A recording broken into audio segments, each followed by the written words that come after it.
Personally, I was really scared on the morning of the 24th. I've texted somebody saying I've never been this scared in my entire life. But it is good that we are journalists in a way that it gives us purpose. So our mission in that moment, and it remains our mission, was to tell the world what's going on. It is so important now because our victory depends also on what the world sees from Ukraine. My first thought and my first fear was only one. Will my country exist after this brutal invasion, and will my nation exist after this brutal invasion? And as a journalist, as editor-in-chief of Ukrainska Pravda, I understood that we have to focus on every single aspect of this war. We have to focus on Russian war crimes, we have to focus on sanctions against Russian oligarchs, we have to focus on military operations and news from front lines. A lot of aspects of this war. I remember taking our equipment from the office on February and not knowledge if I would ever return here. I was afraid to imagine that we would have to take the editorial office abroad and leave Ukraine, and I didn't understand how we would do our work in such conditions. But thanks to the Ukrainian armed forces, this didn't happen, and our team left Kyiv only for 1 month, and in April we returned, and now we are recording this video in our office in the Ukrainian capital. Було страшно. Ми до останнього не вірили, що війна почнеться. І, якщо чесно, команда не мала чіткого плану, а що робити далі. Але ми швидко зорієнтувалися. Багато людей з нашої команди жили на сході України. Більшість виїхали в перші ж дні. Інших довелося вмовляти трохи довше. І це зрозуміло, тому що полишити власний рідний дім дуже важко, навіть якщо над ним літають ракети.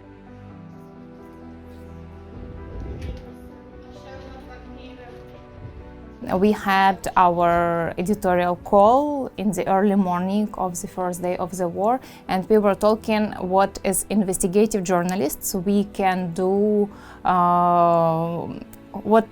what we can produce as journalists.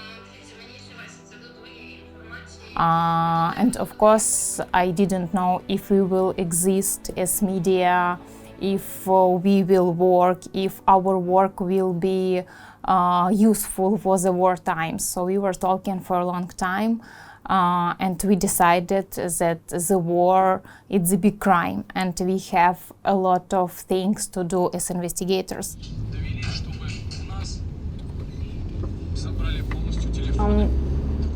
Then, of course, there were rumors that Russians are going to be targeted journalists or some, public people with targeted assassinations, even outside of Kyiv.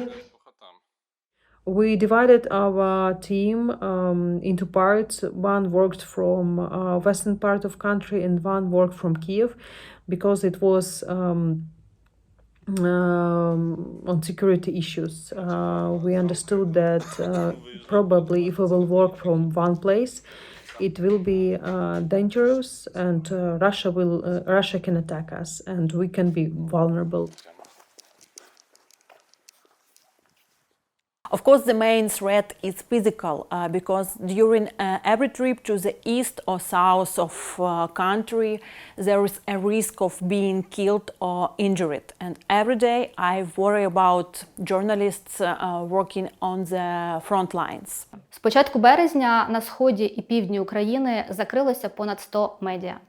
Ми пишаємося тим, що нам вдавалося увесь цей час підтримувати щоденну роботу тих сайтів, які знаходилися в тимчасово окупованих містах і в містах на лінії фронту. Їхні команди в безпеці, хоча деяких журналістів росіяни забирали, кілька днів тримали у в'язницях, допитували і намагалися схилити до співпраці. Але не вдалося, і ми були певні у наших людях.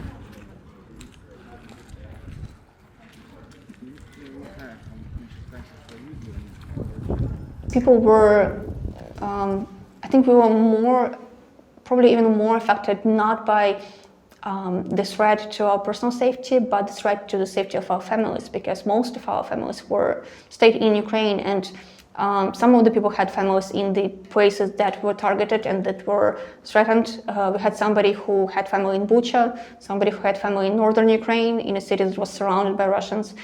And yes, the fact that the team was able to continue working throughout this, knowing that you know, they were able to keep writing and posting, publishing news about the attacks of the very same places where their most dear people were at the same time. I mean, it shows, I think, the incredible strengths that people find in themselves that they didn't know existed before they find themselves in circumstances like this. We try to spend time with families, we try to not think about work, on the other hand, we try to talk to each other and understand problems of each other. I try to understand problems of my reporters, but it's a war, it's big stress, every day, every minute stress. And we just should keep it and accept it and just live with that.